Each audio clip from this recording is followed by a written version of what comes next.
If a tree falls in the forest and no one is around to hear it, does it make a sound? Of course it makes a sound. It makes a horrible, rending, splintering sound. A wet snap like breaking bone, like cartilage stretched to breaking. The question you should be asking is, what exactly made that tree fall? What is that thing? How big is it? Has it seen you? Oh God, it's seen you. Stay still. Pretend that you're not there. You did not hear a tree fall. You were not around to hear it. Hold your breath. Close your eyes. Pretend. Believe. Welcome to Beacon Hills.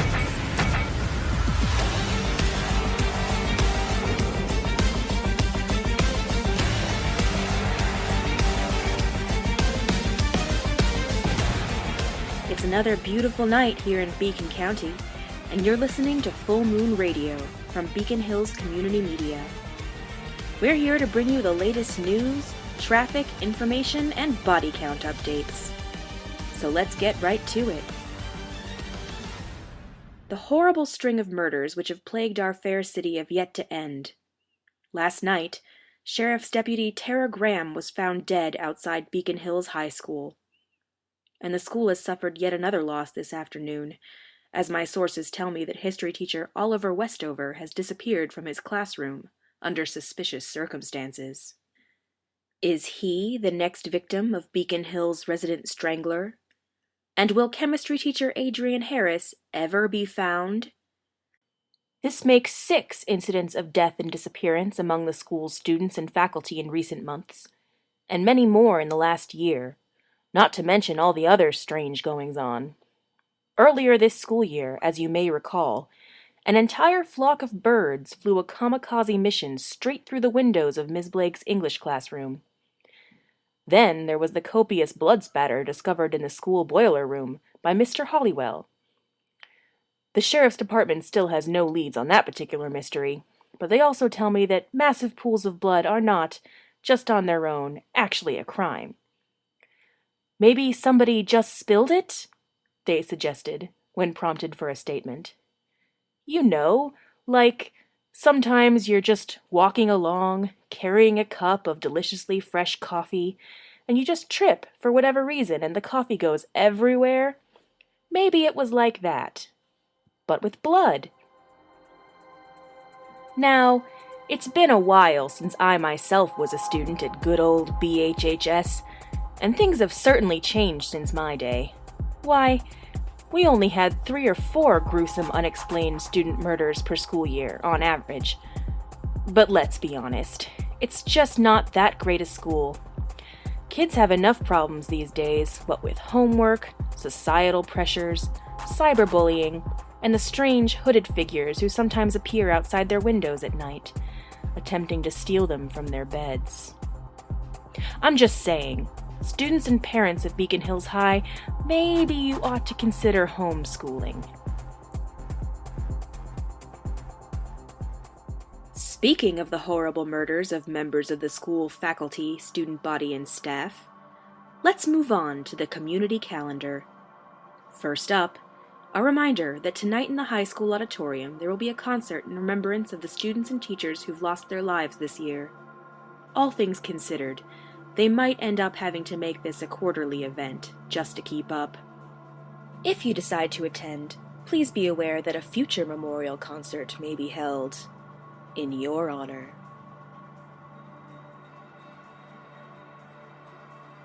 Anita, the owner of that New Age magic shop on Oakwood Road, is offering a free workshop this weekend to any interested members of the community. The topic will be Protective Wards, Magical Barriers, and You. Anita is strongly suggesting that everyone in town attend, for your own good. The class will be held this Saturday in the back room of her shop, where she also offers tarot card and palm readings, and is occasionally possessed by the spirits of the dead. And next Saturday, get out your knitting needles and get ready for some serious fun, because Anita's planning to teach an introductory knitting class, free to local residents. Bring your yarn and needles with you, and she'll teach you how to create your own beautiful pot holder. There will be a town council meeting next Thursday at City Hall. On the agenda, a proposed increase in fees for the parking meters along Center Street, and the allocation of emergency funds to assist the school board in hiring new teachers to replace all the missing and murdered ones. There will also be a presentation by wildlife specialist Dr. Samantha Cody from Humboldt State University on why exactly she believes that the Beacon Hills rash of animal attacks are in fact completely impossible, and therefore are nothing to worry about. Well, that's a relief.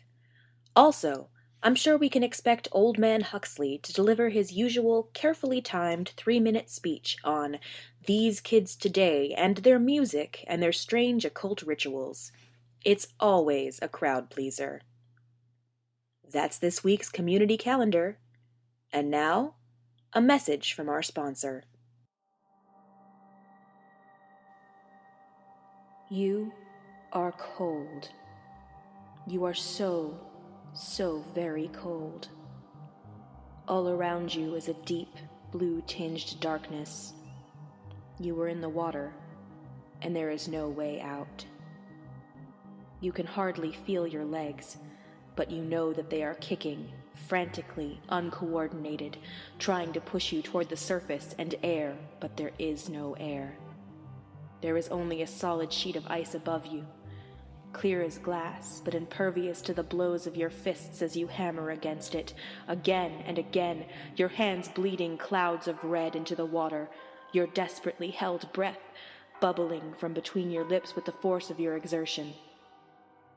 The ice does not crack, or shudder, or acknowledge that you are there.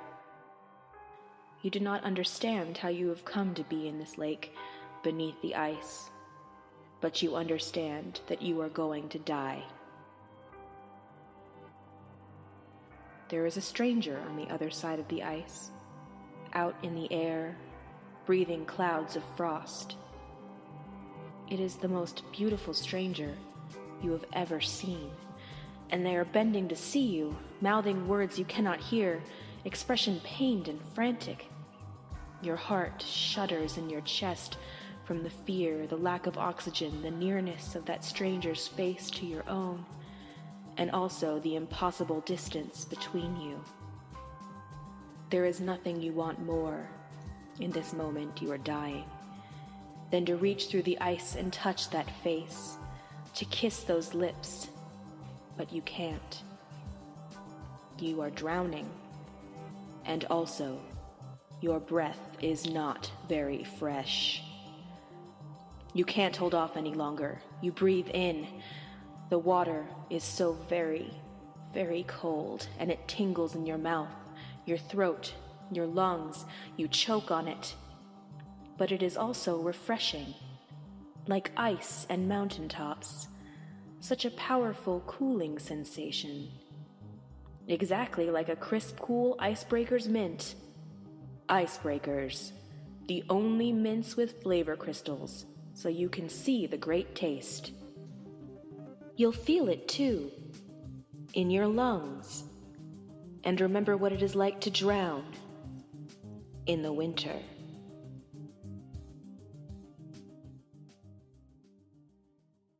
Tonight, dear listeners, I'd like to talk to you about the past. You may feel haunted by yours, but of course, we all feel that way sometimes. I mean metaphorically speaking, although some of you are probably haunted literally, the shades of those you've wronged trailing after you in death, waiting patiently for their slow revenge. I can't help with that. I'm talking more about being haunted by things you've done in the past, things you can't change, chances you wish you'd taken. My past came to visit me recently, in the form of Derek Hale. You remember Derek Hale, don't you, listeners? Well, even if you're a recent transplant to our little town, you probably saw his wanted posters plastered all over the county not too long ago, when he was considered a murder suspect. And you may remember that his sister was the first victim of the many animal attacks that have plagued our county recently, or that practically his entire family burned to death in a horrible fire years ago. I certainly remember Derek Hale. We were in the same graduating class at Beacon Hills High, and I think it's safe to say that I'm not the only one who remembers the way he looked in a pair of basketball shorts. Yes, I'm admitting it, Beacon Hills.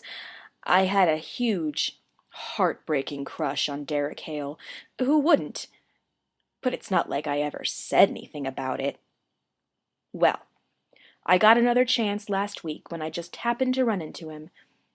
He looks good these days, even without the basketball shorts, what with his chiseled jaw and spectacular physique, and very manly facial hair. He was also covered in blood, limping heavily, and appeared to be suffering from a major head trauma of some kind.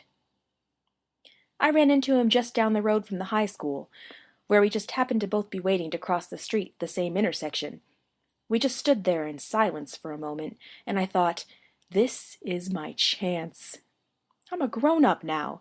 I'm successful. I'm no longer a member of the Beacon Hills High Amateur Arborist Society. There's no reason I should feel intimidated about talking to Derek Hale. He's just a person like you and me, no matter how dreamy and intensely multicolored his beautiful hazel eyes are. He gets up in the morning and puts on his incredibly tight jeans one leg at a time. So I said, "Hey, Derek." He totally didn't remember me. Can you believe that? I mean, I know we weren't exactly besties or anything, but we were lab partners in bio for like an entire semester. I always felt like once you've dissected a frog with somebody, you've formed a certain bond. Anyway, he didn't say anything, just squinted at me. But he had a lot of blood in his eyes, I guess. I thought maybe he needed immediate hospitalization, but I didn't want to pry, so I just said, really casual-like, "You need an ambulance or something? Because I could call one. I've got a really strong signal on my phone. Got the 4G upgrade." He frowned, and I thought he wasn't going to say anything at all, but then he pointed toward the school and said, "No, it's okay. I've got a thing. I'll be fine." Then the light changed, and we both crossed the street, and it was kind of awkward because we were pretty much done talking but still walking in the same direction. Don't you hate that?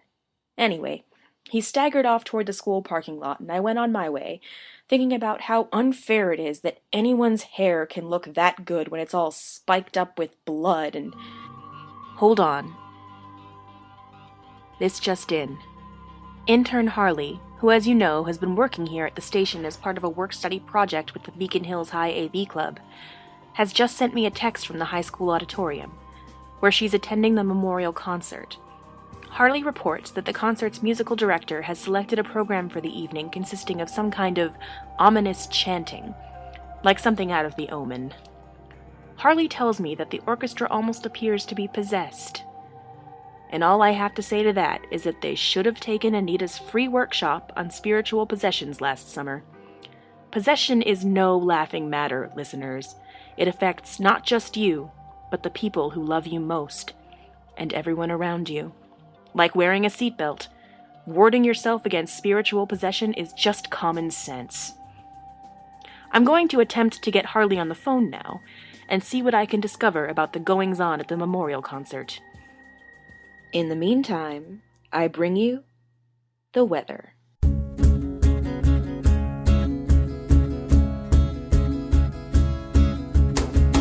call him peace, call him back, call him boots up for it, I don't know. They call him an animal. I've been running to the heart of the sea.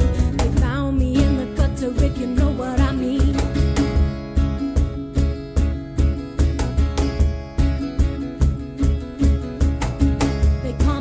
Little freak, I'm a sucker for it. Best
Listeners, I have terrible news. I've just spoken to intern Harley at the Beacon Hills High Memorial Concert. I was able to hear a segment of the evening's musical tribute before it was suddenly cut off, with a wet splatter and the sound of screams. And let me tell you, it was terrible. That sort of ritual chanting is frankly just inappropriate for high school-aged children, and there was a tenor in there somewhere who was horribly off-key.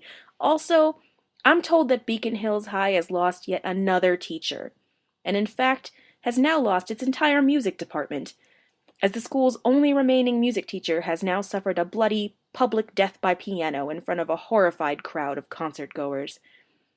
Now, I don't want to be crass, but if what I heard was the level of musical excellence that the school's faculty were striving for, then maybe it's for the best. Some of the blame for this fiasco probably rests on the shoulders of English teacher Jennifer Blake, who organized this concert, despite being the newest member of the faculty and not actually really knowing any of the deceased students or teachers. I suppose she may have been too distracted to put together a truly excellent musical program, because I've also received reports that she attempted to strangle a student to death during the concert tonight, and may indeed herself be the murderous strangler the police have been searching for. I'm sure every teacher has felt that impulse at one time or another, Miss Blake, but I can assure you that here in Beacon Hills, we do not find ritual sacrifice of students to be appropriate behavior. I'm sure you've heard about that one time Coach Finstock very nearly murdered that kid Greenberg. But that was Greenberg. There were extenuating circumstances. There are always extenuating circumstances with Greenberg. Also, this is Coach Finstock we're talking about here. There is no way to fathom the mind-boggling complexity of Coach Finstock, and I don't recommend trying. We'll bring you further reports on this story as things continue to develop. Finally, this evening, the National Weather Service is reporting a severe thunderstorm warning, with power outages in several areas throughout the county and Hill Valley already reporting flooding. So if you're driving home from the high school this evening, shaken and traumatized by witnessing a woman's horrible death and a frankly shameful recital, remember to drive slowly, exercise caution, and should you see any sights that you cannot explain, tell yourself that it was only a trick of the light, or a shadow in the darkness. Remember that you have nothing to fear but fear itself, and all of the malevolent forces that may at this very moment be trying to put an end to your life. Good night, Beacon Hills. Good night.